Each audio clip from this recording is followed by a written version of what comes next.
नमस्कार, बहुत स्वागत आपका NH 24/7। आप देख रहे हैं आधा दिन पूरी खबर। मैं हूं आपके साथ सचिन पाटिल। नमस्कार और मैं हूं आपके साथ नदीम अहमद। तो चलिए आधा दिन पूरी खबर बुलेटिन की शुरुआत बड़ी खबर से करते हैं। उमरिया से बड़ी खबर है, पतौर कोर कार्यालय के पास दिखा बाघ।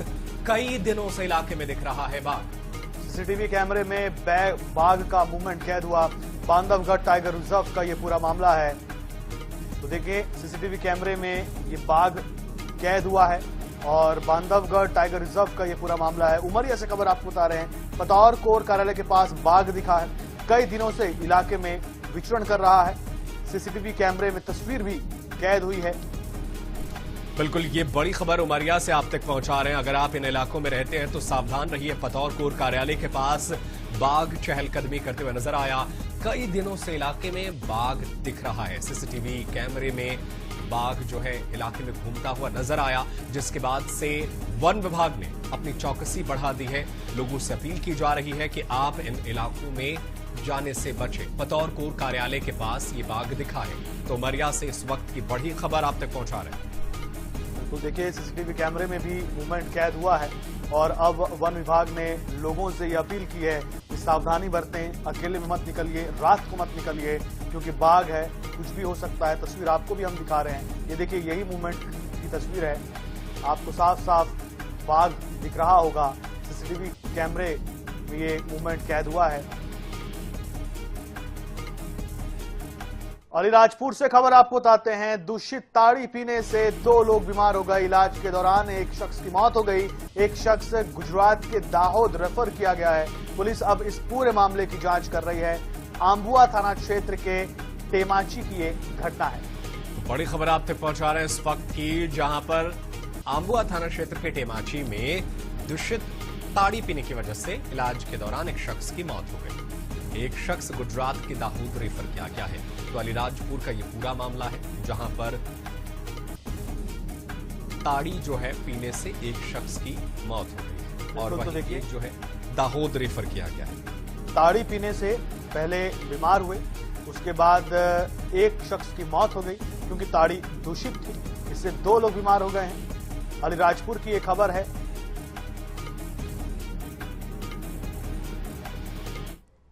राज्यसभा चुनाव के नामांकन के अंतिम दिन देश की राजनीति में बड़ा घटनाक्रम सामने आया। बिहार के राजनीति के केंद्र में रहे नीतीश कुमार ने राज्यसभा के लिए नामांकन दाखिल कर दिया है। संकेत मिल रहे हैं कि बिहार में मुख्यमंत्री पद की कमान अब किसी नए चेहरे को सौंपी जा सकती है। इस फैसले ने न सिर्फ बिहार बल्कि छत्तीसगढ़ की राजनीति में भी बयानबाजी का दौर तेज कर दिया है। देखिए हमारी ये खास रिपोर्ट।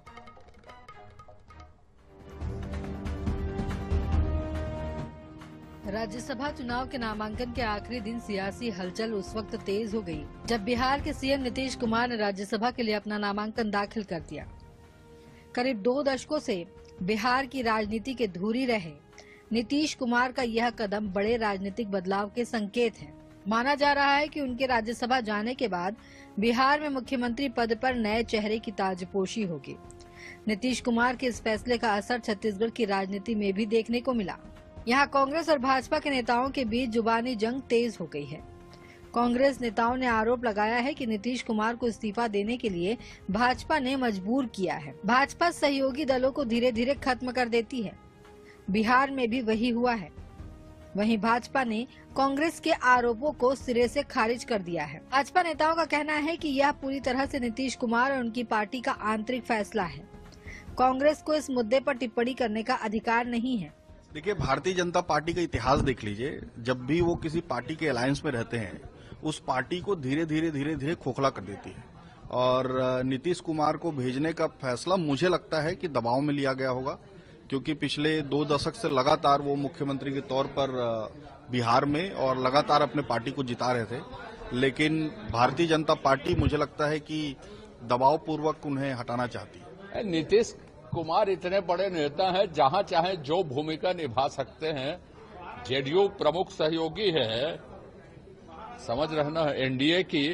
तो एनडीए के प्रमुख नेता होने के नाते उनको अपनी भूमिका तो जहां चाहे वहां निर्धारित कर सकते हैं। तो राजनीति करनी ही, उतना बड़ा नेता कांग्रेस के पास तो है नहीं, 9 बार का मुख्यमंत्री जो रहा हो। अब वो 9 बार के मुख्यमंत्री के बारे में टिप्पणी करने लायक कांग्रेस में कोई उस कद का नेता ही नहीं।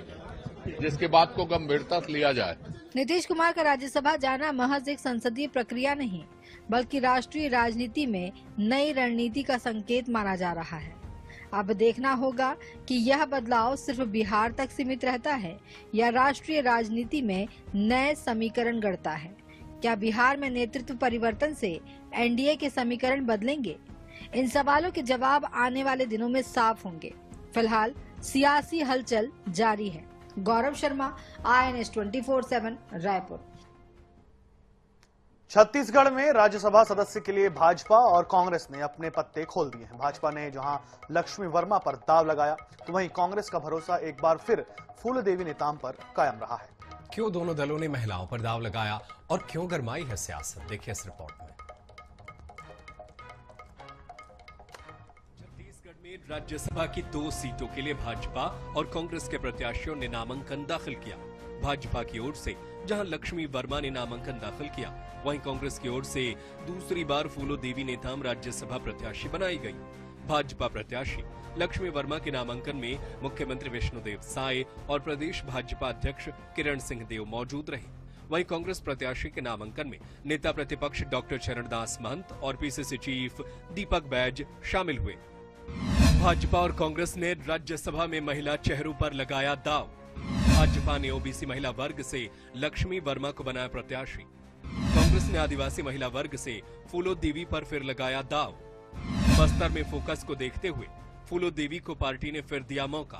दोनों दलों के प्रत्याशियों का छत्तीसगढ़ से निर्विरोध चुना जाना तय। दोनों ही दलों के प्रत्याशियों ने अपने राष्ट्रीय नेतृत्व का जताया आभार। भाजपा ने पार्टी के समर्पित कार्यकर्ता लक्ष्मी वर्मा पर दाव लगाया। इसे लेकर पार्टी में उत्साह का वातावरण भी देखने को मिला, लेकिन कांग्रेस में फूलोदेवी नेताम को रिपीट किए जाने को लेकर भीतर खाने विरोध के स्वर भी सुने गए। इसे लेकर भाजपा ने तंज भी कसा। आज श्रीमती लक्ष्मी वर्मा जी राज्यसभा का नामांकन फाइल की हैं और हम केंद्रीय नेतृत्व को बहुत बहुत धन्यवाद देते हैं कि उन्होंने लक्ष्मी वर्मा जी को राज्यसभा का प्रत्याशी बनाया। आदरणीय लक्ष्मी वर्मा जी ने और राज्यसभा सदस्य के निर्वाचन के हेतु अपना नामांकन दाखिल किया है। आज इस नामांकन की प्रक्रिया में अपना सभी लोग उपस्थित थे और नारी शक्ति के प्रतीक के रूप में बधाई बहुत बहुत फूलोदेवी नेताम जी को कि दूसरी बार राज्यसभा बनने जा रहे हैं। और निश्चित रूप से एक कहे कि पिछले समय भी उन्होंने आलाकमान साथ बैठकर राज्यसभा में अच्छा काम किए और उसी का नतीजा है कि उनको रिपीट किए। बधाई, शुभकामनाएं। नामांकन दाखिल किया है और मेरे साथ नामांकन में हमारे प्रदेश के मुखिया सम्माननीय विष्णुदेव साय जी, हमारे प्रदेश अध्यक्ष किरण सिंह देव जी, हमारे केंद्रीय मंत्री सम्माननीय तोखन साहू जी। मैं शीर्ष नेतृत्व को आज जो हमारे इस देश के प्रधानमंत्री हैं, जिन्होंने एक राष्ट्रवाद की विचारधारा को लेकर इस देश में काम किया है और कर रहे हैं, उनको मैं बहुत बहुत धन्यवाद देती हूँ। CLP लीडर आदरणीय महंत जी के साथ और बहुत सारे हमारे विधायक गण के साथ हम लोगों ने फार्म जमा किया है। इस उपलक्ष्य में मैं शीर्ष नेतृत्व को मैं बहुत बहुत आभार व्यक्त करती हूँ और धन्यवाद देती हूँ। आदरणीय खड़गे साहब को, आदरणीय सोनिया गांधी जी को, आदरणीय राहुल गांधी जी को, आदरणीय प्रियंका गांधी जी को। छत्तीसगढ़ में भाजपा ने जहां मिशन 2028 को देखते हुए एक नए चेहरे को आगे किया, वहीं कांग्रेस बाहरी प्रत्याशी की जगह स्थानीय को प्रत्याशी बनाने की जद्दोजहद में तो उलझी रही, लेकिन नया चेहरा ढूंढ पाने में पार्टी नाकाम रही। अब दोनों प्रत्याशी और उनके चुने जाने का समीकरण प्रदेश की सियासत में कितना असर डालता है, यह जरूर देखने वाली बात होगी। गौरव शर्मा, रायपुर। और चलिए इस बीच एक बड़ी खबर आप तक पहुंचाते हैं। राजधानी रायपुर से बड़ी खबर है, जय वीरू के बहाने कांग्रेस पर तंज। डिप्टी सीएम विजय शर्मा ने कहा, कांग्रेस के लोग बाबा को छल रहे हैं। अंत में बाबा फिल्म से बाहर कर दिए जाएंगे, अपने लोगों से छल नहीं करना चाहिए, ये कहा है डिप्टी सीएम विजय शर्मा ने। भूपेश बघेल अपनी फिल्म बनाना चाहते हैं और इस तरीके से तंज कसा है, हमला किया है उन्होंने कांग्रेस पार्टी पर, भूपेश बघेल पर। पूर्व मुख्यमंत्री है भूपेश बघेल और संभवतः बाबा का मतलब यहां पर पूर्व स्वास्थ्य मंत्री टीएस सिंह देव है। और टी20 वर्ल्ड कप के सेमीफाइनल में भारत ने इंग्लैंड को 7 रनों से हरा दिया। इसी के साथ टीम इंडिया ने फाइनल में जगह बना ली है और अब खिताबी भिड़ंत में उसका सामना 8 मार्च को न्यूजीलैंड से होगा। भारत टी20 वर्ल्ड कप इतिहास में चौथी बार फाइनल में पहुंचा है। बता दें कि मुंबई के वानखेड़े स्टेडियम में खेले गए इस मैच में भारतीय टीम ने पहले बल्लेबाजी करते हुए 253 रन बना डाले थे।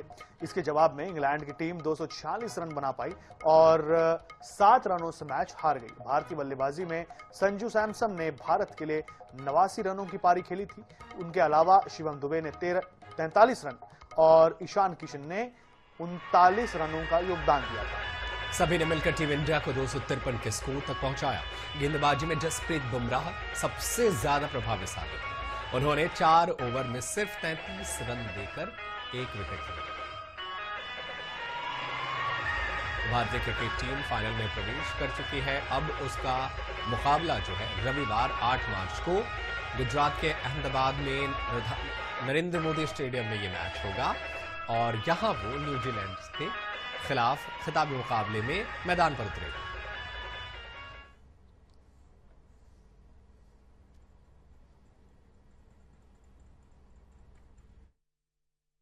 बहुत ही आनंद है। हमारे सभी खिलाड़ियों ने लाजवाब आज गेम खेला है। बहुत बहुत बधाई। ट्रूली अ फिनोमिनल विक्ट्री और अब अवश्य हम फाइनल भी जीतेंगे इंग्लैंड के साथ, न्यूजीलैंड के साथ। Thank you. Back to back finals में टीम इंडिया का पहुंचना अपने आप में दिखाता है कि क्रिकेट में जो भारतीय टीम ने किया है वो अभूतपूर्व है। शानदार मैच खेला, एक तरह से पहली बॉल से आखिरी बॉल तक टीम इंडिया की पकड़ थी। मैच बहुत नजदीकी रहा लेकिन शानदार फील्डिंग, शानदार बैटिंग और जब जरूरत थी तब शानदार बॉलिंग। बहुत बहुत बधाई, बहुत बहुत शुभकामनाएं। आज जैसा कि हमने देखा इंग्लैंड के ऊपर भारत ने बहुत ही अच्छी एक फंसे हुए मुकाबले में जो जीत हासिल करी है उसका उत्साह आप हमारे युवा साथियों में देख रहे हैं कि फाइनल में भी न्यूजीलैंड को टीम आज ये मालवीय चौक में क्रिकेट मैच में भारत की जीत के उपरांत यहाँ पर प्रशंसकों के द्वारा सेलिब्रेट किया जा रहा है। इस पर पुलिस व्यवस्था लगाई गई है। थाना लॉर्डगंज और थाना उमटी का पुलिस बल यहाँ पर उपस्थित है। ट्रैफिक और बाकी चीजों के लिए यहाँ पर एक व्यवस्था लगाई गई है और अभी लोगों में उत्साह देखने को मिल रहा है और यहाँ शांतिपूर्वक लोगों के द्वारा सेलिब्रेट किया जा रहा है।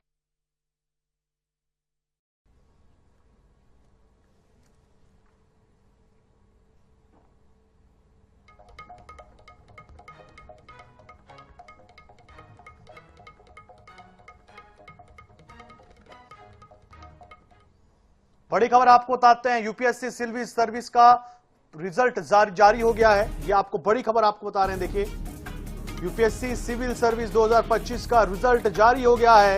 राजस्थान के अनुज अग्निहोत्री ने टॉप किया है। राजेश्वरी सुवे एम ने दूसरी रैंक हासिल की है। 958 कैंडिडेट्स ने क्वालिफाई किया है। 180 आईएएस, 55 आईएफएस और 150 कैंडिडेट्स आईपीएस बनेंगे। बड़ी खबर बता रहे हैं आपको। देखिए यूपीएससी के एस्पिरेंट्स के लिए जिन्होंने एग्जाम दी थी तो 2025 के लिए रिजल्ट जारी कर दिया गया है। और चलिए खबरों में आगे बढ़ते हैं। मध्य प्रदेश में मार्च के पहले पखवाड़े में ही अप्रैल जैसी गर्मी पड़ रही है। गुरुवार को नर्मदापुरम में तापमान 39.4 डिग्री सेल्सियस तक पहुंच गया है, जबकि भोपाल में 34.6 डिग्री दर्ज किया गया। ग्वालियर, चंबल और सागर संभाग के शहर सबसे ज्यादा गर्म रहे। मौसम विभाग के अनुसार अगले 4 दिनों में तापमान 40 डिग्री के पार जा सकता है। प्रदेश में टर्फ और साइक्लोनिक सर्कुलेशन का असर कम है। साफ आसमान के कारण सूरज की किरणें सीधे जमीन पर पड़ रही हैं, जिससे गर्मी का असर बढ़ा है। रात का तापमान भी 18 डिग्री के ऊपर बना हुआ है। इंदौर, उज्जैन, जबलपुर सहित कई शहरों में पारा 35 डिग्री से अधिक दर्ज हुआ है।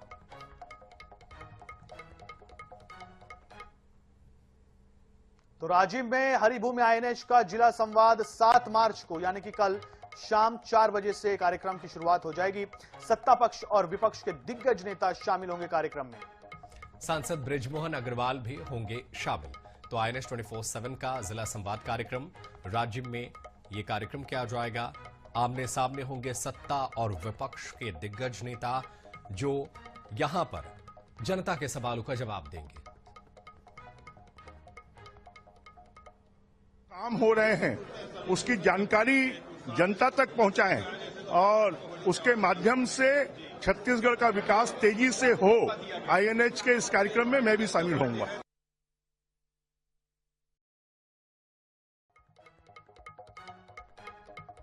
मंडला में गोंडवाना गणतंत्र पार्टी की प्रदेश स्तरीय बैठक में पार्टी विरोधी गतिविधियों को लेकर बड़ा निर्णय लिया गया है। संगठन ने सिवनी और छिंदवाड़ा के 4 पदाधिकारियों को निष्कासित कर दिया है, जबकि 2 नेताओं को कारण बताओ नोटिस जारी किया गया है। जानकारी के अनुसार 2 मार्च को छपारा और बंजारी क्षेत्र में कुछ कार्यकर्ताओं ने प्रदेश अध्यक्ष कमलेश टेकाम के खिलाफ नारेबाजी की और सोशल मीडिया पर आपत्तिजनक वीडियो और संदेश प्रसारित किए।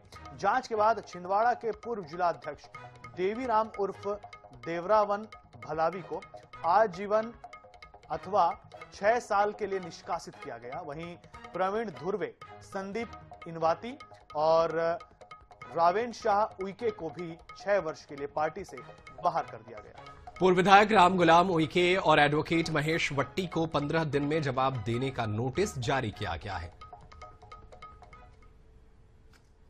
निष्कासित कर रहे हैं लगभग 6 माह के लिए, क्योंकि उनको एक समय दिया जाएगा और वो पूर्णतः संगठन का निर्णय है।